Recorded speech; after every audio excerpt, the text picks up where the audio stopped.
सबको मेरा नाम है प्रियंका और हम पढ़ रहे थे रिप्रोडक्शन इन ऑर्गेनिज्म जो है हमने कंप्लीट किया था।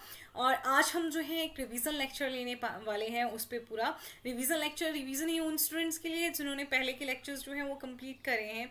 ठीक, जिसको सही से पूरा करना है वो पूरे ही लेक्चर्स देखिए, क्योंकि मैं इसमें सिर्फ क्विक रिवीजन आपको करवाने वाली हूँ। ठीक है, तो लाइफ स्पैन के बारे में हमने पढ़ा था कि फ्रॉम बर्थ टू डेथ जो टाइम होता है उसको हम क्या बोलते हैं, लाइफ स्पैन कहते हैं। ठीक है, तो रिप्रोडक्शन का देखिए अलग अलग ऑर्गेनिज्म का जो लाइफ स्पैन होता है वो अलग अलग होता है। अगर हम रिप्रोडक्शन की बात करते हैं कि रिप्रोडक्शन क्या है, तो रिप्रोडक्शन एक ऐसा प्रोसेस है जिसमें एक इंडिविजुअल अपने ही जैसे इंडिविजुअल्स को बनाता है।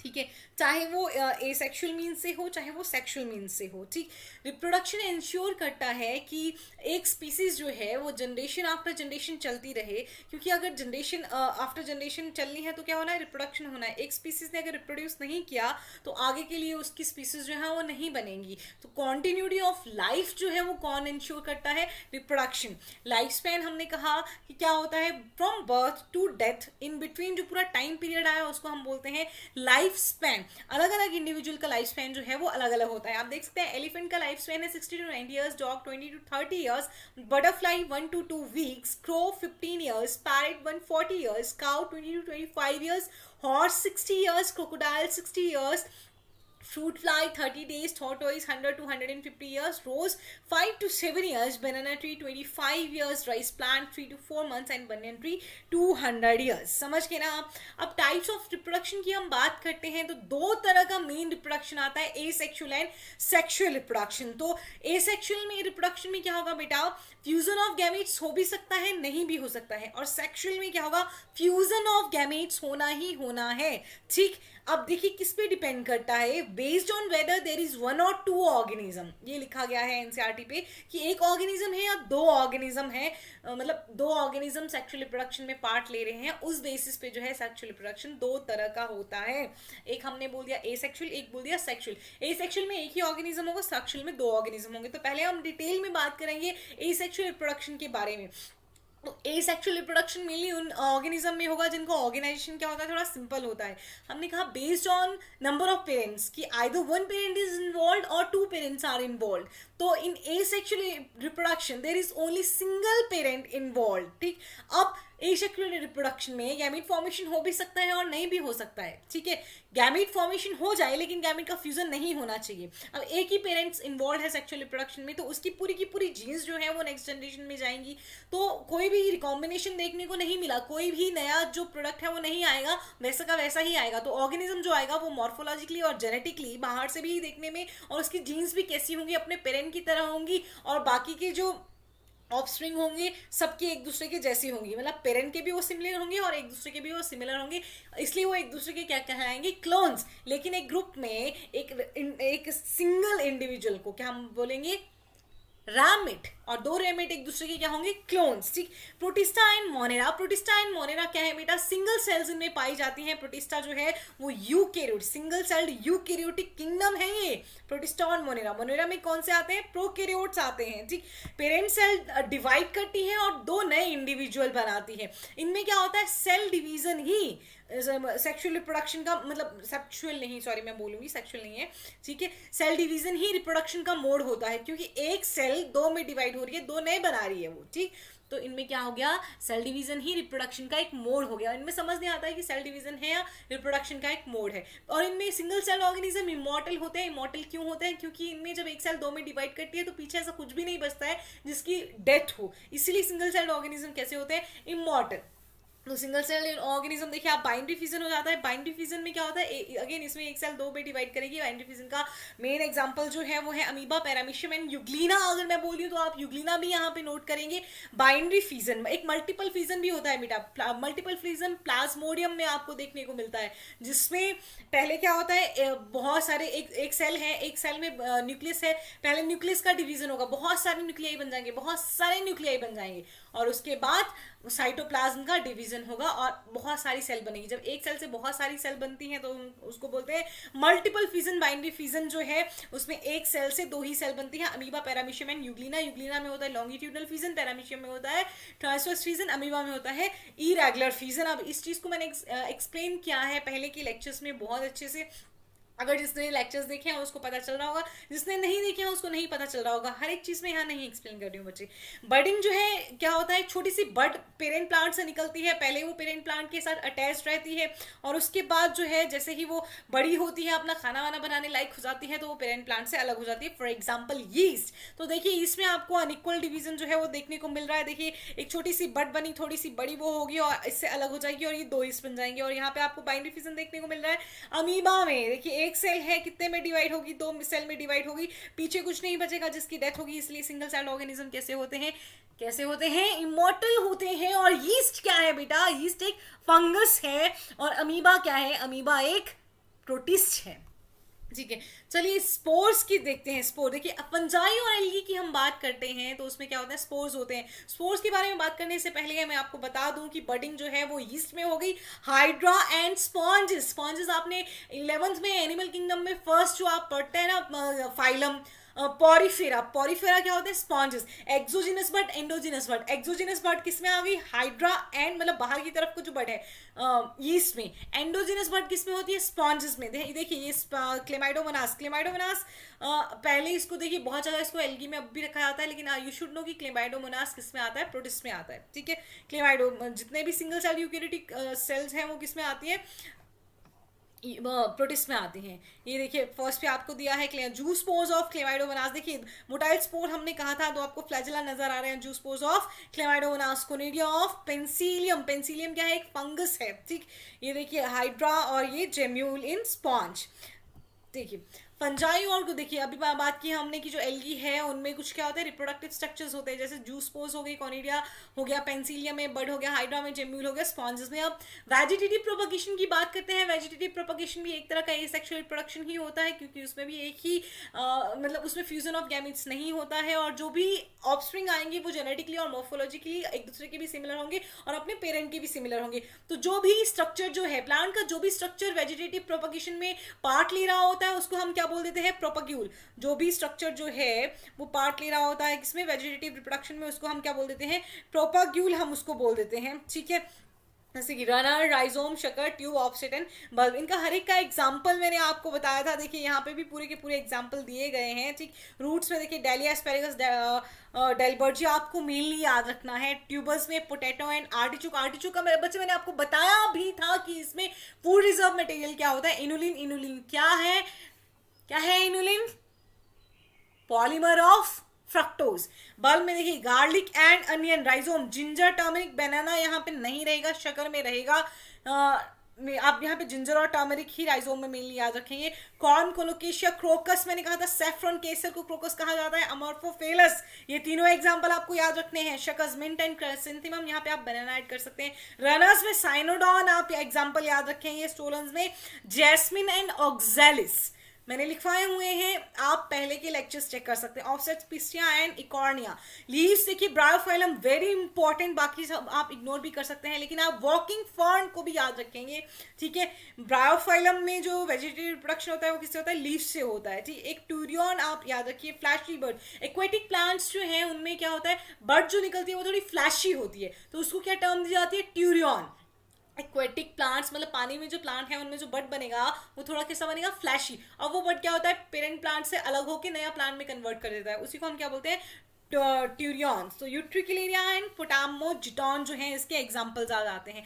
यहाँ पे आपको ये मैंने पहले भी दिया हुआ था, देखिए ये है आपके पास ई पे क्या है आपके पास, ऑप्शन।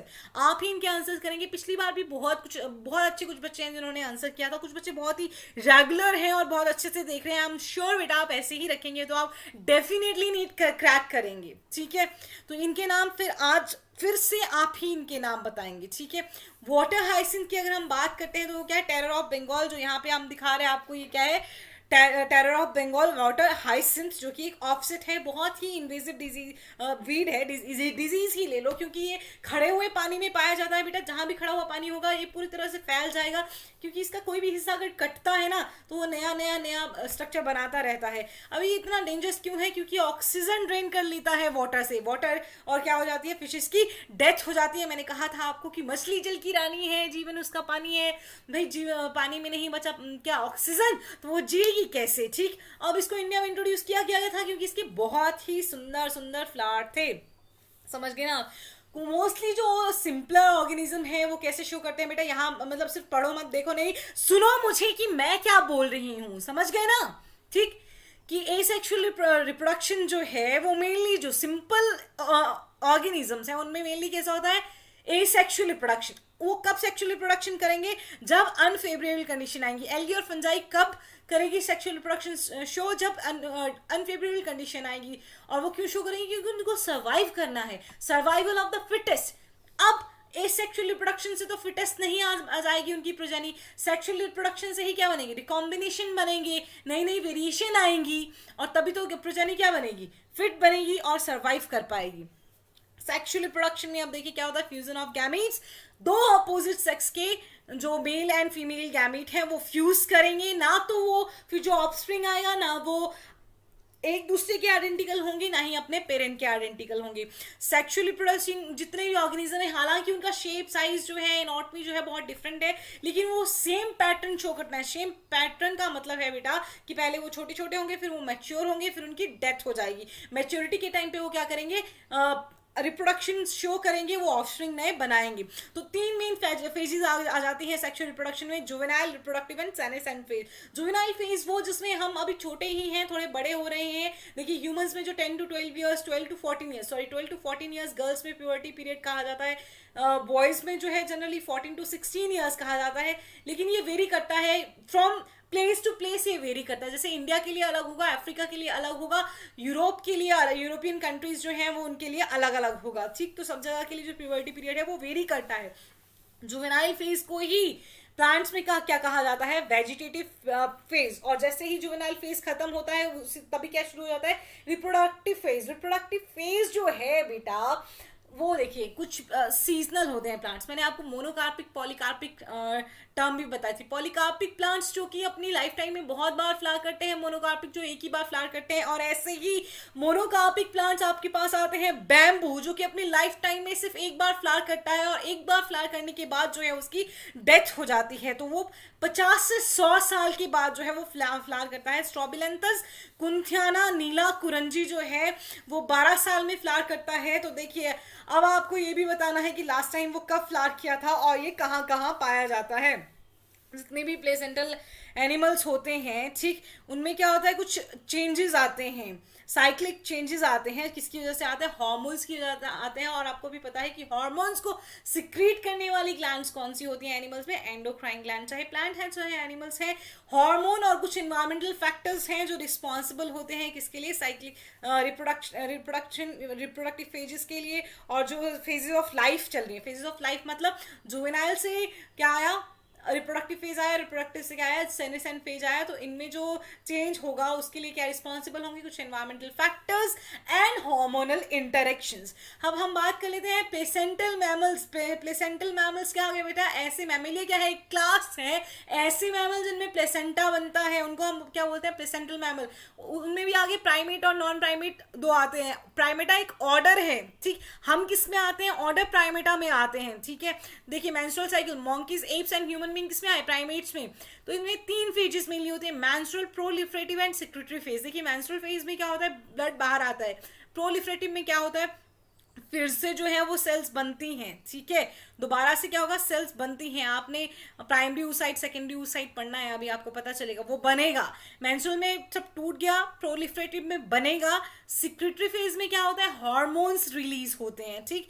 ब्लड जो है वो साइकिल के लास्ट में फ्लो करता है। इसमें क्या होता है, एंडोमेट्रियम टूटा है, एंडोमेट्रियम में बहुत सारी ब्लड वेसल्स होती हैं, इसीलिए जो है वो ब्लड बाहर निकलता है। फीमेल यूजुअली जो है वो copulation act of sexual activity जो है वो अलाउ नहीं करती है। अगर हम ईस्ट्रस साइकिल की बात करते हैं तो ये मेनली पाई जाती है नॉन प्राइमेट्स में, जैसे कि cow, sheep, rat, deer, dog, tiger etcetera जो आते हैं। मैंने कहा था आपको ये एक हीट पीरियड होता है, 12 से 24 घंटे का होता है। अब इसमें ब्लड नहीं निकलता, मेंस्ट्रुअल साइकिल में ब्लड निकलता है, ईस्ट्रस साइकिल में ब्लड नहीं निकलता है। जो एंडोमेट्रियम दोनों में टूटती है, मेंस्ट्रुअल साइकिल में भी टूटती है, ईस्ट्रस साइकिल में भी टूटती है, लेकिन ईस्ट्रस साइकिल में जो एंडोमेट्रियम टूटेगा वो क्या हो जाता है, रीएब्जॉर्ब हो जाता है पूरा का पूरा। फीमेल जो है वो कॉपुलेशन परमिट करती है, ठीक है। आई होप आपको क्लियर हो गया है। तो जुवेनाइल फेज होगी, जुवेनाइल फेज की क्या होगी, जब इंडिविजुअल जो है अभी सिर्फ ग्रो कर रहा है, ग्रो करने के मतलब उसकी प्यूबर्टी का स्टेज स्टार्ट नहीं हुआ है, बहुत छोटा सा है अभी, ठीक है। सेनेसेंट जब रिप्रोडक्टिव फेज जो है वो खत्म हो जाएगा तो उससे क्या होगा, beginning of senescent phase, old age जिसको बोलते हैं। और ओल्ड एज के बाद क्या होती है, डेथ होती है। जुवेनाइल में पहले इंडिविजुअल पैदा हुआ था, सेनेसेंट के बाद इंडिविजुअल मर गया। रिप्रोडक्शन में मेनली कौन सी फेजेस आई, juvenile phase, reproductive phase and senescent phase. अगर हम अब सेक्सुअल रिप्रोडक्शन में जो मैच्योरिटी में क्या होगा, रिप्रोडक्शन कर पाएगा। अगर हम इवेंट्स की बात करते हैं सेक्सुअल रिप्रोडक्शन में कि कौन कौन से इवेंट्स आते हैं, तो पहले देखिए मेन हम कहते हैं सेक्सुअल रिप्रोडक्शन में मेन है fusion of gametes. Fusion of gametes हुआ सिनगैमी, सिनगैमी को और हम क्या बोलते हैं, फर्टिलाइजेशन। लेकिन फ्यूजन ऑफ गैमीट कब होगा, जब गैमीट की फॉर्मेशन होगी और वो एक दूसरे के पास पास आएंगे, तो प्री फर्टिलाइजेशन मतलब फर्टिलाइजेशन से पहले क्या होगा, गैमीट ट्रांसफर होगा, गैमेटोजेनेसिस होगी। सबसे पहले तो गैमीट फॉर्मेशन होगा और गैमीट ट्रांसफर होगा। प्री फर्टिलाइजेशन में बोलिए मेन क्या क्या आ गया, gametogenesis and gamete formation, gamete transfer, gamete का फॉर्मेशन एंड गैमीट का ट्रांसफर। जब गैमीट ट्रांसफर हो जाएंगे सक्सेसफुली, उनका क्या हो जाएगा, फर्टिलाइजेशन। फर्टिलाइजेशन के इससे क्या बनता है, जाइगोट, और जाइगोट का फर्दर डेवलपमेंट क्या आ जाता है, पोस्ट फर्टिलाइजेशन चेंजेस में आ जाता है, ठीक है। अब गैमेटोजेनेसिस में क्या होता है, गैमीट्स क्या होते हैं बेटा, हैप्लॉइड सेल्स होते हैं। मेल एंड फीमेल गैमीट का फॉर्मेशन ही क्या हो गया, गैमेटोजेनेसिस हो गया। यहाँ पढ़िए मत ज्यादा, पहले सुन लीजिए मुझे, यहाँ पे आपको मेन जो है वो आपको दिखाई दे रहा है बहुत अच्छे से, ठीक। तो जो ऐसे आप अगर एक लाइन को ऐसे पढ़ते भी रहेंगे, आप सुनेंगे कम, तो आपको फिर समझ नहीं आएगा, ठीक है मेरे प्यारे बच्चों, ठीक। गैमीट्स कैसी होती हैं, हैप्लॉइड सेल्स होती हैं, जो कि सिमिलर भी हो सकती हैं और डिसिमिलर भी हो सकती हैं। अगर वो सेम है बिल्कुल तो वो होमोगैमीट्स हो गए, अगर वो देखने में सेम नहीं है तो वो हेटेरोगैमीट्स हो गए। होमोगैमीट्स को ही हम क्या बोलते हैं, आइसोगैमीट्स। देखो रिप्रोडक्शन में इसलिए आता है आइसोगैमी, एनाइसोगैमी, ठीक है, एंड ऊगैमी, ठीक। ऊगैमी एक तरह का एनाइसोगैमी ही है। एनाइसोगैमी में गैमीट्स जो है वो सिमिलर नहीं होते हैं, ठीक।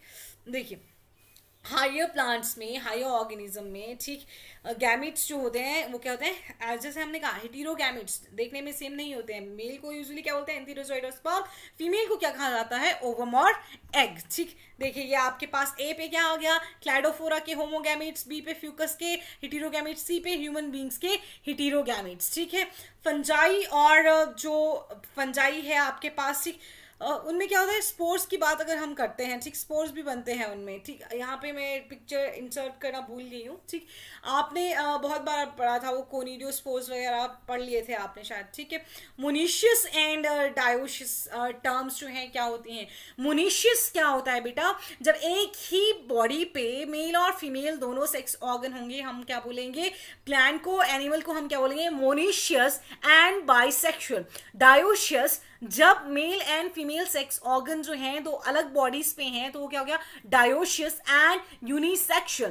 थैलस टर्म, होमोथैलिक मतलब मोनिशियस, हेटेरोथैलिक मतलब डायोशियस, होमोथैलिक। थैलस टर्म तब दी जाती है उन प्लांट्स के लिए, उन ऑर्गेनिज्म के लिए, मेनली प्लांट्स के लिए जिनमें टू रूट, शूट, लीव्स नहीं बने होते हैं।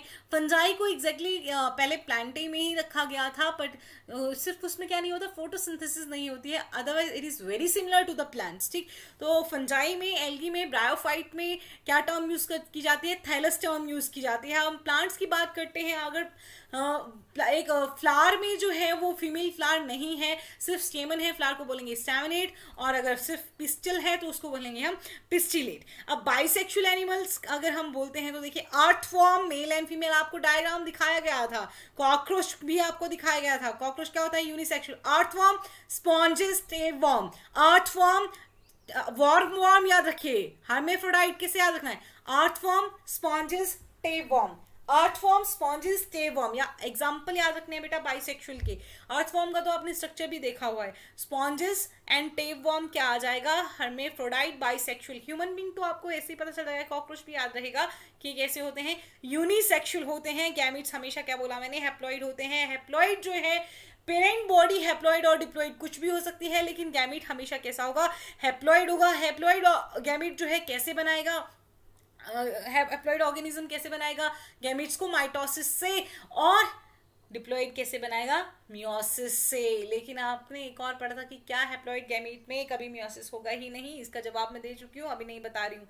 तो जो भी सेल्स जो हैं वो मियोसिस करेंगी, गैमीट मदर सेल्स होंगी, उनको हम क्या बोलेंगे, मियोसाइट्स। मियोसाइट्स में क्या होगी, मियोसिस होगी, और नंबर ऑफ क्रोमोसोम जो है वो क्या हो जाएगा, हाफ हो जाएगा। अब बात करते हैं गैमीट ट्रांसफर की। तो जो मेजोरिटी ऑफ ऑर्गेनिजम्स हैं, ज्यादातर ऑर्गेनिज्म है, मेल और गैमीट क्या होता है, मोटाइल होता है, फीमेल गैमीट जो होता है वो नॉन मोटाइल होता है, जैसा कि आप देख भी सकते हैं, except a few algae and fungi. सारी की सारी फंजाई और एल्गी में ऐसा नहीं है कि आप दोनों मेल और फीमेल गैमेट कैसे होंगे, दोनों ही मोटाइल होंगे, नहीं। कुछ एक फंजाई और एल्गी होती है जिनमें क्या मेल एंड फीमेल गैमेट जो हैं दोनों ही मोटाइल होते हैं।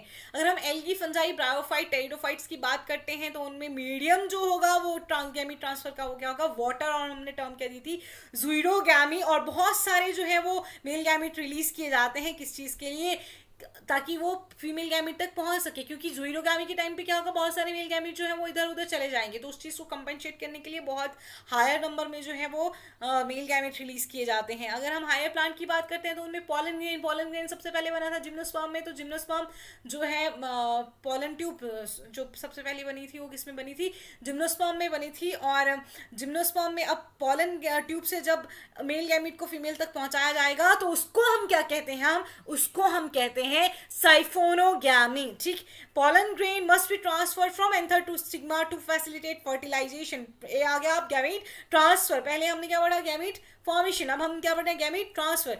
The transfer of pollen grain, अब देखिए पॉलन ग्रेन का एंथर से स्टिग्मा को ट्रांसफर क्या बोल दिया हमने, पॉलिनेशन। पॉलिनेशन सेल्फ भी हो सकता है और क्रॉस भी हो सकता है। सेल्फ जब एक ही फ्लावर का स्टिग्मा और एंथर होगा, क्रॉस जब दो डिफरेंट फ्लावर के एंथर और स्टिग्मा के बीच में पॉलिनेशन होगा।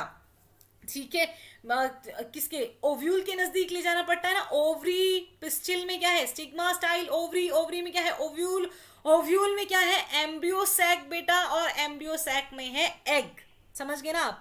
फर्टिलाइजेशन, अब ये प्री फर्टिलाइजेशन इवेंट्स हमने कर दिए, हमने पढ़ लिया क्या, गैमीट का फॉर्मेशन होगा, कैसे होगा, ठीक। अब गैमीट ट्रांसफर होगा, गैमीट ट्रांसफर भी हमने क्या कैसे पढ़ लिया, ज़ूइडोगैमी से होगा, साइफोनोगैमी से होगा। साइफोनोगैमी में क्या होगा, पॉलन ट्यूब हेल्प करेगी, ठीक। लेकिन पॉलन ट्यूब भी तब हेल्प करेगी, पहले जो है मेल गैमीट को कहाँ तक आना पड़ेगा, फीमेल गैमीट पे आना पड़ेगा, फीमेल गैमीट पे नहीं, पहले फीमेल जो फ्लावर है, फीमेल में क्या है, स्टिग्मा है, स्टिग्मा तक आने पड़ेगा, स्टिग्मा पे आके फिर वो पॉलन ग्रेन जर्मिनेट करेगा और पॉलन ट्यूब बनाएगा। बहुत बार fertilization, fusion of male and female gamete क्या हो जाता है, फर्टिलाइजेशन। लेकिन देखिए बहुत सारे इंडिविजुअल्स ऐसे हैं, बहुत सारे मल्टी सेलुलर ऑर्गेनिज्म ऐसे हैं जिनमें कि क्या होता है, बिना फर्टिलाइजेशन के ही नया इंडिविजुअल बन जाता है। For example honey bee, rotifers, lizards और टर्की बर्ड आपने पढ़ा था, पार्थिनोजेनेसिस किसमें होगी, honey bee, rotifers and lizards and Turkey bird में पार्थिनोजेनेसिस क्या आ गया बेटा, एक एसेक्सुअल रिप्रोडक्शन का मोड आता है। ठीक है, अब हमने फर्टिलाइजेशन की बात की, तो फर्टिलाइजेशन में क्या होता है, एक्सटर्नल फर्टिलाइजेशन भी होता है, इंटरनल फर्टिलाइजेशन भी होता है। एक्सटर्नल फर्टिलाइजेशन कब, जब मेल और फीमेल गैमीट इंडिविजुअल की बॉडी के बाहर, मतलब दोनों मेल और फीमेल जो हैं वो अपने गैमीट्स को बाहर रिलीज करेंगे। मेनली जो मीडियम होता है वो वाटर होता है, ठीक। तो bony fishes and amphibian, example क्या आ गया एक्सटर्नल फर्टिलाइजेशन का, bony fishes and amphibian. Amphibian में आता है फ्रॉग, फ्रॉग आप मेनली याद रखेंगे। एम्फीबियन में क्या है, external fertilisation, and bony fishes में भी क्या है, एक्सटर्नल फर्टिलाइजेशन। इंटरनल फर्टिलाइजेशन में क्या होता है, मेल जो है अपना गैमीट फीमेल की बॉडी के अंदर जो है वो डालता है, और इसको क्या फ्यूजन कहाँ हुआ, बॉडी के अंदर हुआ, तो इसको हमने बोल दिया इंटरनल फर्टिलाइजेशन। एग्जांपल क्या आगे, birds and mammal. Birds and mammal में जो फर्टिलाइजेशन होती है मेनली कैसी होती है, इंटरनल होती है। अगर हम पोस्ट फर्टिलाइजेशन इवेंट्स की बात करते हैं तो देखिए, events in the sexual reproduction after the formation of zygote, zygote की फॉर्मेशन के बाद जो इवेंट्स आ गए बेटा उनको हमने क्या बोल दिया, post fertilisation events. Vital link क्या है, that ensures the continuity of species between organism of one generation and the next. Zygote is the vital link that ensure the continuity of species, ठीक है, between organism of one generation and the next generation। मतलब zygote में दो generation एक तरह से ले zygote में तो नहीं, ओव्यूल में होती है, ठीक है। देखिए जाइगोट क्या है, कनेक्टिंग लिंक पिछली जनरेशन और अगली जनरेशन के बीच में, ठीक है।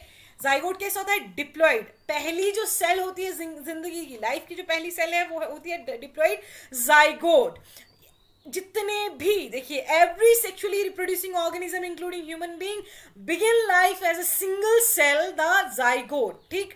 ऑर्गेनिज्म जिनमें एक्सटर्नल फर्टिलाइजेशन होता है, जाइगोट कहाँ बनेगा, बाहर ही बनेगा, बॉडी के बाहर ही बनेगा। और जिनमें इंटरनल फर्टिलाइजेशन होता है उनमें जाइगोट कैसा बनेगा, बॉडी के अंदर बनेगा। एल्गी, फंजाई, ठीक है, एल्गी और फंजाई में जो जाइगोट बनता है, एल्गी और फंजाई में रिप्रोडक्शन के बाद ऐसा नहीं होता कि इमीडिएटली माइटोसिस मियोसिस हो जाती है। जाइगोटिक मियोसिस कहा था ना मैंने, एल्गी और एल्गी में कैसी होती है, जाइगोटिक मियोसिस, ठीक है। एल्गी में कब होगी जाइगोटिक मियोसिस, जो कि हैप्लॉइड अगर गैमेटोफाइट बनना है तो हैप्लॉइड गैमेटोफाइट बनने के लिए जाइगोट कैसा है, डिप्लॉइड। अब उसमें क्या होनी है, मियोसिस, ताकि वो हैप्लॉइड स्पोर बना सके और हैप्लॉइड स्पोर जो है वो जर्मिनेट करके हैप्लॉइड गैमेटोफाइट बना सके, ठीक है। तो एल्गी और फंजाई में, ठीक है, क्या होता है, वो एक जाइगोट जो है वो थिक वॉल बना लेता है अपने आसपास ताकि वो अनफेवरेबल कंडीशन को टॉलरेट कर सके। और इसके लिए क्या चाहिए होता है, एक period of rest. In organism having haplontic life cycle zygote divide two form haploid spores, जो कि हमने बोला एल्गी में ही ऐसा है, हैप्लॉन्टिक लाइफ साइकिल। मैंने आपको एल्गी का लाइफ साइकिल दिखाया भी था, देखिए। अब हो गया, चलिए जाइगोट तो हो गया, ठीक। एम्ब्रियोजेनेसिस, अब एम्ब्रियो का बनना फ्रॉम जाइगोट, उसी को क्या कहा जाता है, एम्ब्रियोजेनेसिस। अब जाइगोट जो है अगर डिप्लॉइड में डिप्लॉइड जो ऑर्गेनिज्म है, ठीक, उनमें अगर वो ग्रो कर रहा है तो जाइगोट में माइटोसिस होनी है। अगर उसको हैप्लॉइड में ग्रो करना है तो जाइगोट में क्या होगी, मियोसिस होगी। तो इस टाइम पे जाइगोट क्या करता है, ड्यूरिंग दिस जाइगोट में होगा mitotic division and cell differentiation. अब जाइगोट से एम्ब्रियो बनना है तो सेल जो है डिवाइड भी करेंगी। डिफरेंशिएट सेल का मतलब है कि उसकी डिवीजन की कैपेसिटी खत्म हो गई है, उसने कोई जो है स्पेशल फंक्शन परफॉर्म करना शुरू कर दिया है, समझ गए ना। Cell division increases the number of cells and cell differentiation help in formation of formation, in अलग होगा बेटा, फॉर्मेशन अलग होगा, in formation of new groups of cells and organs, ठीक है। तो एक ओवीपेरस और विविपेरस के बारे में भी हमने बात की थी। ओवीपेरस बेटा जिनमें जाइगोट का डेवलपमेंट आउटसाइड द बॉडी होगा उनको हम क्या कहते हैं, ओवीपेरस। ध्यान रखिए मैंने कहा था इंटरनल फर्टिलाइजेशन को ओवीपेरस के साथ मत ये करना। बर्ड्स में आपने फर्टिलाइजेशन कैसा पढ़ा है, इंटरनल, लेकिन है कैसे वो, ओवीपेरस, क्योंकि वो क्या करेंगे, फ्यूजन तो उनकी बॉडी के अंदर हो गया लेकिन उसके बाद जो है एग वो बाहर रिलीज कर देते हैं, एग हैच होता है और उससे इंडिविजुअल आता है। इसलिए बर्ड्स किसमें आए, ओवीपेरस में। रेप्टाइल किसमें आए, ओवीपेरस में। विविपेरस में जो जाइगोट का डेवलपमेंट है एम्ब्रियो में, वो इनसाइड द बॉडी ही हो जाएगा और वो डायरेक्ट क्या करेंगे, ऑफस्प्रिंग को डिलीवर करेंगे। ह्यूमंस, डॉग, हॉर्स एक्सेट्रा, इसका जो है एग्जांपल आ जाते हैं विविपेरस का। ओवीपेरस का एग्जांपल आपने क्या पढ़ा, रेप्टाइल्स एंड बर्ड्स। विविपेरस का क्या पढ़ा, human, dog and horse. Bye convention आप ये समझ लेंगे बेटा जिनमें भी एक्सटर्नल फर्टिलाइजेशन पड़ी, अगर बोनी फिशेस पढ़ा तो उनमें वो भी मोस्टली कैसी होंगी, ओवीपेरस। एक्सटर्नल फर्टिलाइजेशन वाले तो ओवीपेरस ही होंगे क्योंकि जो एग का डेवलपमेंट होगा वो बॉडी से बाहर होगा। लेकिन जिनमें इंटरनल, जैसे बर्ड्स हो गए जिनमें इंटरनल फर्टिलाइजेशन है, वो क्या करते हैं, जाइगोट तो बॉडी के अंदर बन गया लेकिन उसका फर्दर डेवलपमेंट जो है वो कहाँ होगा, बॉडी के बाहर होगा। तो कोई भी इंडिविजुअल जिनमें जो है जाइगोट का डेवलपमेंट बॉडी के बाहर होगा वो क्या होंगे, ओवीपेरस। जिनमें बॉडी के अंदर जाइगोट का डेवलपमेंट होगा वो क्या हो गया बेटा, विविपेरस, ठीक है। अब देखिए फ्लावरिंग प्लांट्स में अगर हम बात करते हैं, इन फ्लावरिंग प्लांट्स जाइगोट किसके अंदर बनता है बेटा, ओव्यूल के अंदर बनता है। फ्लावरिंग प्लांट्स में जाइगोट किसके अंदर बनता है, ओव्यूल के अंदर बनता है। फर्टिलाइजेशन के बाद सेपल पेटल्स जो हैं वो गिर जाते हैं और जाइगोट जो है वो किसमें डेवलप करता है, लेकिन क्या बचेगा, पिस्टिल बचेगा। फिर मैंने क्वेश्चन भी पूछा था कि कौन से ऐसे प्लांट्स हैं जिनमें सेपल रह जाते हैं और इसका आंसर भी हमने दिया था। ये तो बहुत ही क्विक रिवीजन है बेटा चैप्टर का, ठीक। तो देखिए जाइगोट जो है वो किसमें डेवलप करता है, एम्ब्रियो में, ओव्यूल सीड में, ओवरी फ्रूट में। आपने खा देखा है ना, कोई भी फ्रूट खाइएगा फ्लैशी होता है वो बाहर से, लेकिन अंदर उसके क्या होता है, सीड होते हैं। सीड क्या हो गया, ओव्यूल। जो फ्लैशी सा पार्ट आपने खा लिया वो क्या हो गया, मेनली ओवरी। और उसके बाहर जो छिलका जैसा हो गया वो क्या हो गया, पेरिकार्प। वो पेरिकार्प क्या होता है, देखिए फ्रूट अपने आसपास, ओवरी अपने आसपास एक थिक वॉल बना लेती है प्रोटेक्शन के लिए, जिसको हम कहते हैं पेरिकार्प।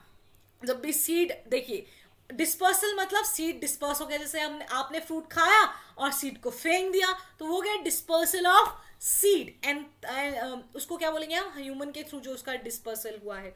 तो सीड जर्मिनेट करता है फेवरेबल कंडीशन में और फिर क्या बनाता है, नया प्लांट बनाता है। यहाँ पे देखिए ये एस डिनोट करता है सीड को, P pericarp, S seed, P pericarp, S seed, P pericarp. और मैंने बताया भी था कि एक तरह का जो है आपको प्लेसेंटेशन भी दिख रहा है ये, और मैंने लास्ट लेक्चर्स में आपको क्लैरिफाई भी किया था कि किस तरह का ये प्रेजेंटेशन है। आई होप आपको क्लियर हो गया होगा। लाइफ स्पैन क्या है, डिफरेंट इंडिविजुअल का लाइफ स्पैन क्या है। यहाँ मैंने मियोसाइट का जो नंबर पढ़े थे ना आपने कि इस ऑर्गेनिज्म में अगर 50 क्रोमोसोम है मियोसाइट में तो इसके गैमीट में कितने होंगे, जैसे कि 25 होंगे, उसमें हाफ हो जाएगा, ठीक है।